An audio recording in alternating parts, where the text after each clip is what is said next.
Saints Among Sinners, Part 3, The Amulet's Price, an Oblivion Remastered fan fiction short story, Saints Among Sinners, storyline. From the shadows of the mist-choked forest, two battered figures erupted into the clearing, their voices raw with desperation. "Thaddeus! Thaddeus! By the gods, help us!" bellowed the larger of the pair, a towering Nord with wild blonde hair and a beard like braided rope. In each hand, he wielded a battered iron shield, swinging them with brutal efficiency to swat away snapping skeletal hands that reached from the dead. Thaddeus turned around and saw the peril that came with them. About 50 or more undead were pouring around the two frantic individuals. It was rare to see Nords in such fear, but being surrounded by scores of undead stabbing and trying to eat the living had a way of creating primal fear. "Come this way, Torvald," screamed Thaddeus. "We will help protect you," he screamed, looking at the others who shrugged in acceptance. Thaddeus, walking forward, unleashed arcane fire at the closest skeletons as the group began standing in defensive positions. The two Nords shielded themselves from the shrapnel as explosions sent pieces of broken bone and undead fragments in all directions. Torvald was running alongside another, leaner and dark-haired Nord, one arm pressed tight to a blood-soaked bandage at his ribs, his face pale but determined. Arrows jutted from his shield and embedded in his arm and thigh, yet he pressed forward, teeth gritted against the pain. "They're all dead, Thaddeus," he gasped, voice ragged. "The others, they're following us, but not as themselves." Behind them, a horde of skeleton warriors surged from the trees, arrows raised and whistling through the air at the living. The undead advanced in a relentless tide, their bones clattering, their empty eye sockets fixed on the living. But it was the six figures at the front that made Thaddeus's blood run cold. Even through the look of death and the vacant, glassy eyes, he recognized each one. Brynja the Huntress, her once kind face now twisted in a silent snarl. Eric Stoneshield, his famed warhammer, dragging uselessly from a broken arm. Little Sigrid, the group's healer, her robes torn and stained with grave dirt. Haldor the Scald, mouth agape in a wordless moan. And the twins, Frey and Freya, their movements eerily synchronized as they shambled forward. Once they had been Thaddeus's companions. Now they were nothing but mindless revenants, driven only by the hunger of the grave. Garrick, Saren, Rashad, and the others had just finished gathering their gear, ready to move on in search of safer ground, when the newcomers burst into their midst. The larger Nord spun, planting his shields in the earth and breathing heavily, sweat and rain mingling on his brow. "I am Torvald Ironhide of the Bear Clan," he announced, voice booming even as his chest heaved. "This is my shield, brother, Leif Halfdan. We bring warning. Death follows us, and it wears the faces of our fallen group." Leif, wincing as he pulled a broken arrow from his thigh, managed a grim nod. "We tried to save them. We tried." His voice cracked, and he looked away, shame and grief warring in his eyes. "The dead took them. Brynja, Eric, Sigrid, all of them. We barely escaped. If not for Torvald's shields, I'd be bones on the ground." Thaddeus stepped forward, his face ashen as he stared at the approaching revenants. "Brynja! Sigrid!" he whispered, his voice barely audible. The pain in his eyes was unmistakable. "They were living, breathing people, and now they are undead in this cursed place." He turned to Torvald and Leif, his expression hardening. "You did what you could. The fault is not yours, but we must not let their sacrifice be in vain."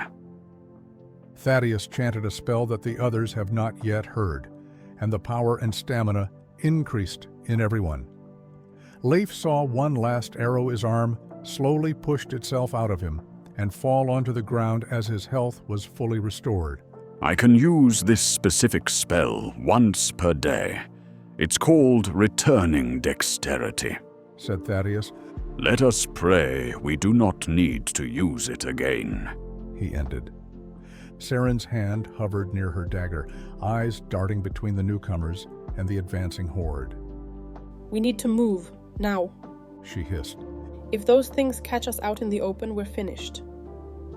Rashad nodded, already scanning the tree line for an escape route, while Jorik and Garrick instinctively moved to form a defensive line. Look in the distance, like the other group. This one has a leader also. In the distance, something unique was visible. It was an eerily glowing lynch with distinct armor that glowed an effervescent purple. Beside him, pointing at the group, was a distinct archer, clad light armor, wearing a golden glowing ring. Those two distinct individuals appeared to be leading the pack of around 200 or 300 undead of various types. Torvald grunted, hefting his shields. We'll cover your retreat. These bones have not tasted enough Nord steel for one night. Leif, despite his wounds being healed, lightly limped to Garrick's side, raising his battered sword in trembling hands. Let's get your people out of here. We can mourn later. These waves of undead do not stop, and while it might seem simple to kill a few undead, they keep coming and coming. He finished. As the group fell back, arrows whistled past, thudding into trees and shields. The undead pressed closer, their former friends at the forefront. Brynja's empty eyes locked on Thaddeus. Sigrid's pale hands, reaching for him with a healer's touch, twisted into a predator's grasp. The living moved as one, Torvald and Garrick anchoring the rear, shields raised high. Saren darted ahead, scouting for a safe path, while Rashad and Jorik flanked Leif, steadying him as the group hurried through the tangled undergrowth.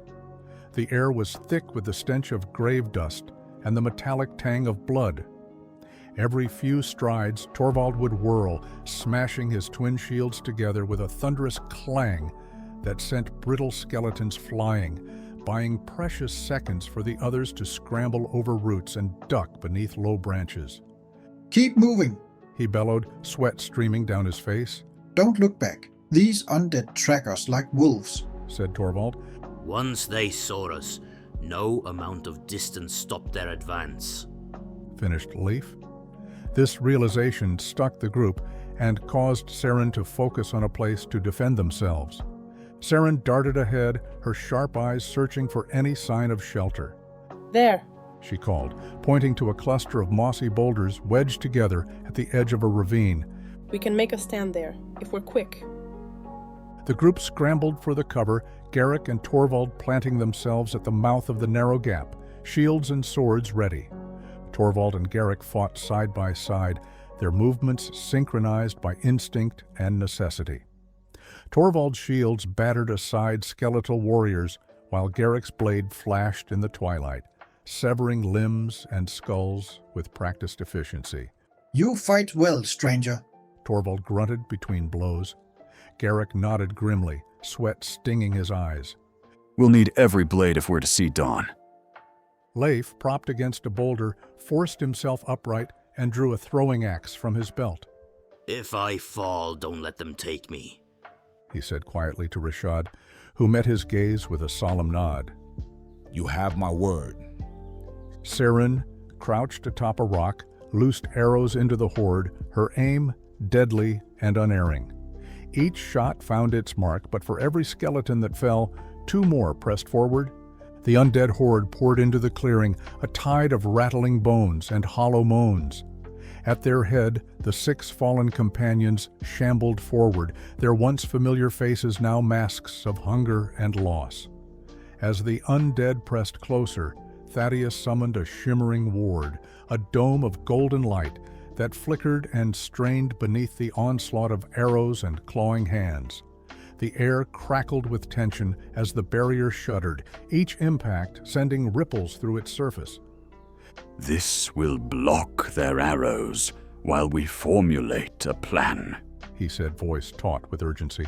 I have a spell, but if I use it, I will be wiped of all my mana and stamina. He glanced at his companions, sweat beading on his brow. When I say wiped, I will have no mana for several minutes and be extremely fatigued. Thaddeus, will it take out these cursed undead and give us time to regroup? Asked Garrick with desperation in his voice. Thaddeus nodded approvingly. Then do it. And you have my word, I will do all I can to protect you, said Garrick, his voice trembling as he watched the wave of undead surge forward, their hollow eyes reflecting midday dusk. The horde pressed onward, skeletal hands reaching, jaws snapping, a tide of death that threatened to swallow them whole. Garrick's heart pounded with dread, a cold fear settling in his chest. Forgive me, Liza. I might have doomed us all. Thaddeus knew what he had to do. He pulled a small, light blue crystal from his pouch and cradled it in trembling hands. He began to raise his arms, but paused as Sigrid staggered toward him, her healer's satchel battered and leaking broken vials and scraps of bandage. I'm sorry, Sigrid, he whispered, voice thick with grief. May your soul find peace, even if your body cannot. With a final shuddering breath, Thaddeus strode to the front lines and bellowed, Wall of unyielding flames! The spell erupted from him in a cataclysmic surge, a wall of fire that rolled forward with the unstoppable force of a tsunami. The flames did not leap or flicker, they surged, cresting and crashing in a roaring, incandescent wave. The heat raced ahead, turning the air to shimmering glass, and the fire swept over the undead in a single, engulfing pulse. The first contact was an explosion of agony. The skin of the undead blistered and blackened, then peeled away in ragged strips, curling and shrinking as it was devoured by the fire. Greasy smoke billowed up, thick with the stench of burning flesh, as muscle and sinew shriveled and split. Bones, exposed and glowing, withstood the onslaught for only a heartbeat before the fire bored into them, turning them brittle and white-hot. The marrow hissed and boiled, cracks racing along the bone's length until the skeletons shattered with a series of sharp, splintering pops, bone fragments bursting into dust, scattered and annihilated by the relentless heat. It was as though the fire unmade them, atom by atom, until nothing remained but drifting motes of ash swirling in the updraft. The tsunami of fire did not pause. It crashed through the trees, the trunks exploding outward in bursts of steam and flame, bark and leaves vaporized in the blink of an eye. Roots, once hidden and tangled beneath the earth, writhed and curled as the fire found them, burning away until only glowing scars remained in the soil. Rocks, caught in the heart of the inferno, glowed a furious red, then white, before splintering apart, showers of molten fragments flung into the air, hissing as they cooled. The grass was gone in an instant, a flash of green consumed by orange and gold, leaving only scorched earth behind. Even the very air seemed to ignite, the roar of the flames drowning out all other sound, the world reduced to a single, blinding moment of destruction. When the flames finally receded, silence fell.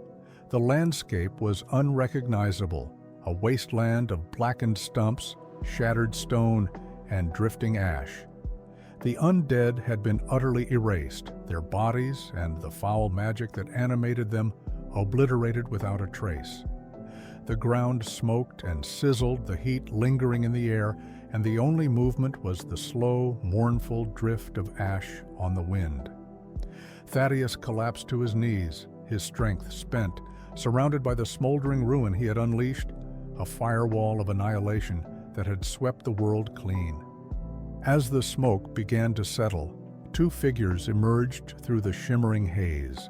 A lich, its skeletal form draped in tattered purple armor and robes, clutching a golden staff that pulsed with a baleful, otherworldly light, and beside it, an archer clad in light armor that now glowed like molten silver. The lich's skull, crowned with a circlet of tarnished gold, twisted from side to side in disbelief, empty eye sockets reflecting the carnage that had decimated its once formidable army. With a trembling, bony hand, it released its staff, letting it clatter to the scorched earth, the golden glow flickering and dimming in the ashes at its feet. The heat from the wall of fire caused the staff to get so hot, it started giving the lich damage. The lich stood motionless, hunched and defeated, as if the very weight of its loss pressed down upon its brittle spine.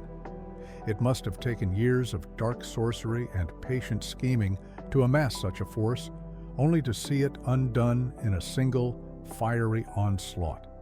The archer, meanwhile, staggered forward, his light armor, once a dull, battered silver, now radiant with the afterglow of intense heat, each plate etched with glowing veins of orange and gold. The fire had not claimed it, but the toll was plain to see. Its movements were sluggish, its breath shallow, and the protective enchantment that had shielded it from the worst of the flames now flickered and sputtered, offering only the barest glimmer of defense. Wisps of smoke curled from the seams of its light armor, and its bow, though still gripped tightly in its hand, was charred along its length. The light that surrounded it was no longer one of power, but of exhaustion, a final desperate shimmer clinging to a warrior pushed beyond its limits. Together, the two stood amid the ruins of their ambitions, the lich's hollow gaze locked on the ashes of its army, and the archer's weary eyes searching the battlefield for any hope of victory. The devastation around them was absolute, and though they had survived the inferno, it was clear that their strength, and perhaps their will, had been irreparably diminished.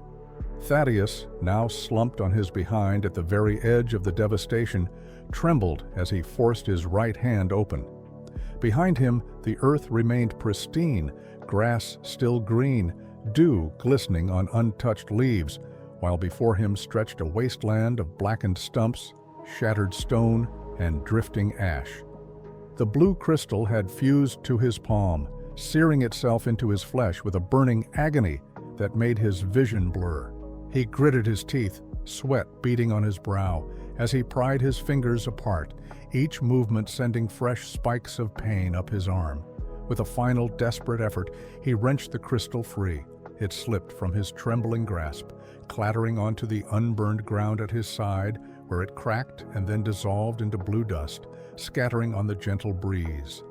A dark, crystalline burn mark was etched into his palm, the outline of the gem still glowing faintly. Thaddeus stared at the stark line between ruin and untouched beauty, his body shaking. I'm thoroughly spent, he whispered, his voice hoarse with exhaustion and pain, before he toppled backward into the cool, unspoiled grass, the world spinning around him. At the edge of the devastation, the lich raised its skeletal hand, the golden ring upon its finger pulsing with an unholy radiance. The ground, still smoldering and cracked from Thaddeus's inferno, began to writhe and heave. Charred earth split open as skeletal fingers clawed their way upward, scorched bone and blackened flesh straining to reform. Some undead managed to drag themselves free, their bodies patchworks of burned sinew and exposed bone, eyes flickering with baleful green light. Others were less fortunate. Half-formed zombies collapsed as their limbs crumbled to ash, the fire's lingering heat devouring them before they could fully rise. Skeletons, brittle and scorched, splintered apart as they struggled from the earth, their skulls shattering in the open air, jaws frozen in silent screams. All around, the lich's magic fought to reclaim the battlefield, but the devastation Thaddeus had wrought lingered, consuming the dead even as they tried to claw their way back into the world. Garrick's eyes flickered between the rising undead and the remaining foes, his jaw clenched with urgency. He stepped forward, his voice slicing through the chaos like a blade. We can't let up now, he shouted, pointing his sword toward the lich and its companion. If we don't strike them down, that monster will raise another horde and will be swallowed whole. His words rang out, desperate yet resolute, echoing over the scorched earth and the untouched grass behind them. We have to end this here, while we still have the chance. The rallying cry spurred the group into action, the threat of another undead wave pressing them forward, hearts pounding as they prepared to charge. Aldrin and Saren, Started Garrick. stay here and protect Thaddeus with your life. I made him a promise, and I hope you both can help me keep it. He finished. They both nodded in acceptance. The air itself seemed to hum with tension as Garrick's command faded into the smoke. The group surged forward, boots pounding against the blackened ground. Torvald, shields up. Jorik, with me. Garrick barked, lightning crackling along his blade. The Lich, golden ring blazing, raised a skeletal hand and summoned a fresh wave of shambling corpses from the ashen soil. Beside it, the undead archer grinned, jagged teeth gleaming as it drew a trio of arrows, eyes locked on the charging heroes. Leif, the archer is yours! Garrick called, veering toward the Lich. Leif grunted, hefting his axes. With pleasure. He barreled into the fresh zombies, breaking them underfoot as he charged, axes flashing left and right as he cleaved a path forward. The archer, realizing they were quickly losing ground, snatched an arrow from its quiver and loaded it into its burnt bow. It loosed the arrows with inhuman speed. You'll make a fine corpse, fleshling. It hissed, its voice like rust scraping bone. Leif deflected the arrows with his axe until a frost-tipped shaft struck, numbing his fingers and forcing him to drop his weapons. Without hesitation, he drew his throwing axe and hurled it at the archer. The weapon struck with a sound of splintering metal, lodging deep into the archer's silver chestplate and knocking the creature backward. Undeterred, the archer glanced down at its wounded chest and loaded another arrow at Leif. This arrow flew straight for his cheek, but Leif caught it between both hands. Two more undead clawed at him, but he broke them apart with brute strength. As he stooped to retrieve his axe, another arrow found his left chest, and a second buried itself in his midsection. Leif grunted in pain. Torvald thundered forward, twin shields raised. Stay behind me, Garrick. He called, deflecting a bolt of necrotic energy that sizzled from the Lich's hands. Garrick nodded, ducking behind the shield wall as Jorik darted to the flank, his pale sword humming with ghostly light. Jorik, cut off its retreat. Garrick ordered. Jorik nodded, slipping through the chaos and slicing through a skeleton that lunged at him with a flick of his blade. Leif staggered as two more arrows thudded into his chest and thigh, blood soaking his tunic. The archer cackled, knocking another arrow. You're slower than you look, little man. It taunted. Leif's glare was molten iron. I'm just getting started. He growled, hurling his battle axe. The weapon spun through the air, cleaving the archer's bow in two and embedding itself in its skull. The archer howled, staggering back. The Lich, noticing its golden staff was no longer radiating with intense heat, lowered his hands to reclaim it. His skeleton fingers closed around it, and as it raised the staff, the golden ring pulsed with dark power. You are too late, mortals. It intoned, its voice echoing from the abyss. Garrick gritted his teeth. Torvald, now! Torvald charged, shields blazing with runes, smashing aside a pair of skeletons. Garrick followed, lightning surging along his blade. Jorik on its left. Jorik darted in, slicing through the Lich's defenses, his sword leaving trails of pale fire. Leif, bleeding heavily, closed the distance to the archer, who sneered, black ichor dripping from its ruined face. You'll die here, hero. I'll see to it myself. Leif's eyes burned with defiance. Maybe. But I'll take you with me.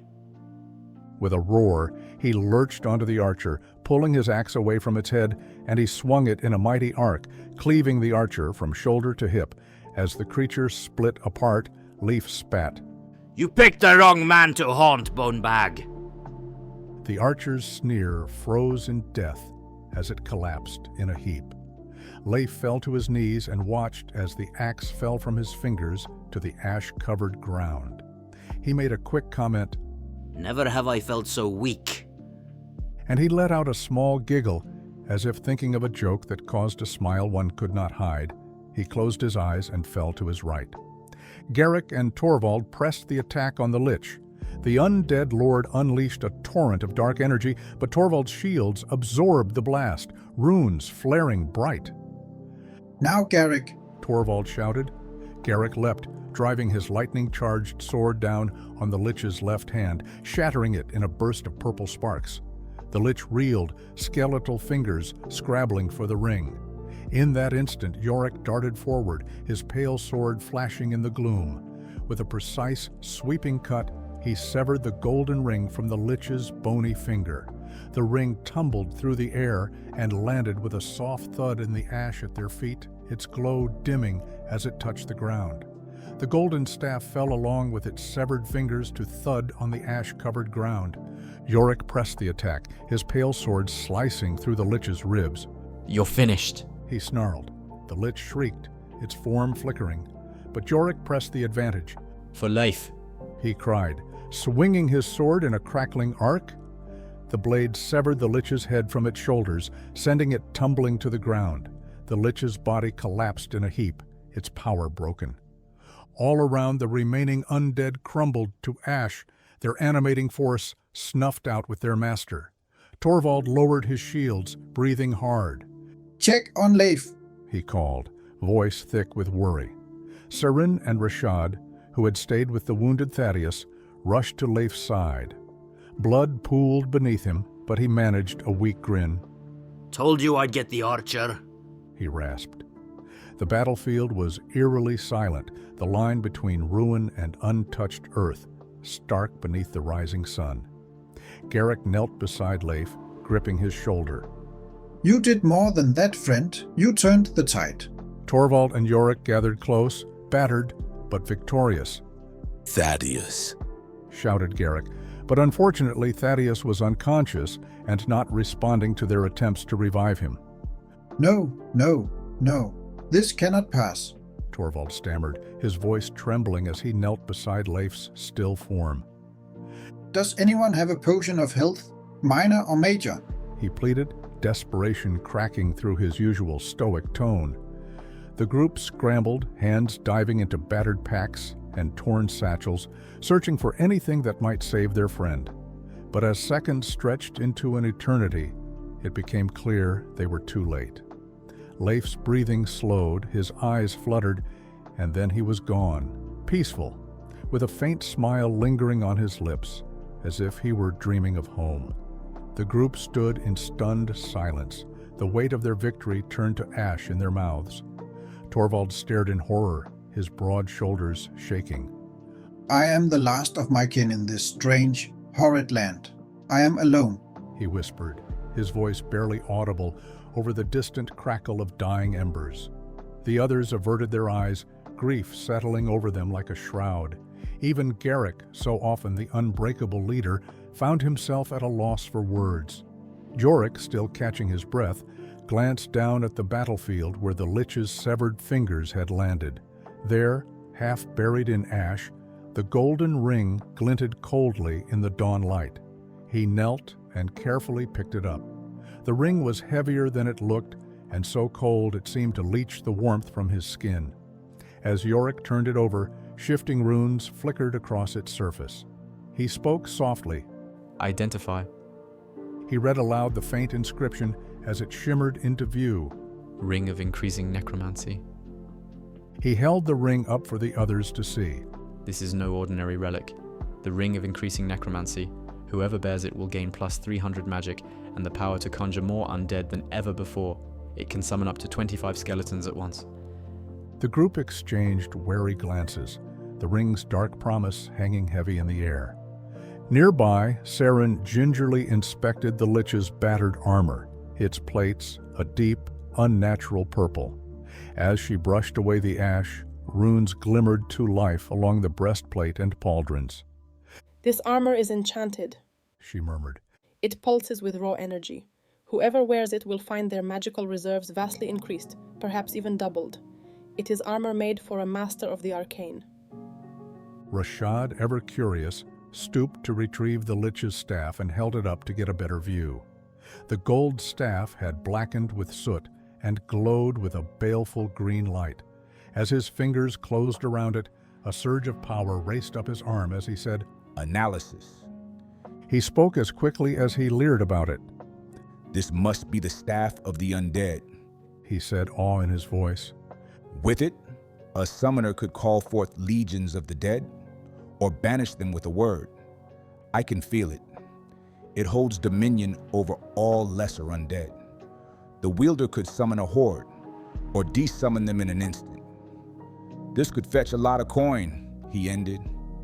The group gathered the artifacts, their grief mingling with a sense of unease. Power like this was dangerous, especially in the wrong hands. Torvald knelt beside Leif's body, his grief now mingled with grim determination. We cannot risk him rising as one of those things, he said, voice hoarse but resolute. Let us build a burial fire. Leif deserves peace, and so do we. The companions nodded, understanding the necessity. They gathered fallen branches and broken beams, stacking them high upon the scarred earth. When the pyre was ready, Torvald placed Leif atop it, with reverent care, arranging his friend's arms across his chest and whispering a final farewell. Saren struck flint to steel, and the fire caught quickly, flames hungrily devouring the wood and reaching toward the sky. The pyre roared, its heat fierce and cleansing, casting flickering shadows over the group. As the flames climbed higher, Torvald bowed his head and spoke in the old tongue, voice steady despite his sorrow. May Shore guide you to Sovngarde, where the brave shall live forever. May Kind's breath carry your spirit safely, and may your battles be at an end. In the halls of our ancestors, may you find rest and mead, far from the reach of darkness. Talos guard your soul, Leif, and may you walk in glory, shield brother, until the end of days. The group stood in silent vigil, each lost in their own short memories of Leif, his steady courage in battle, the way he always found hope, even in the darkest moments.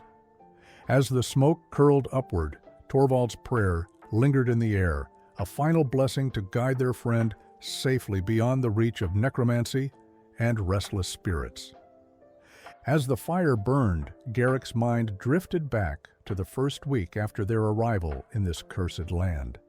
Back then, he and his group had survived by moving quietly, skirting the edges of danger, always avoiding the slow, shuffling dead that haunted the roads. But now, in just a short span, 2 full hordes had descended upon them, first the swarm at the river crossing, and now the Lich's army. Garrick's jaw tightened as he watched the flames. If the undead were growing bolder or more numerous, what hope did they have of finding safety?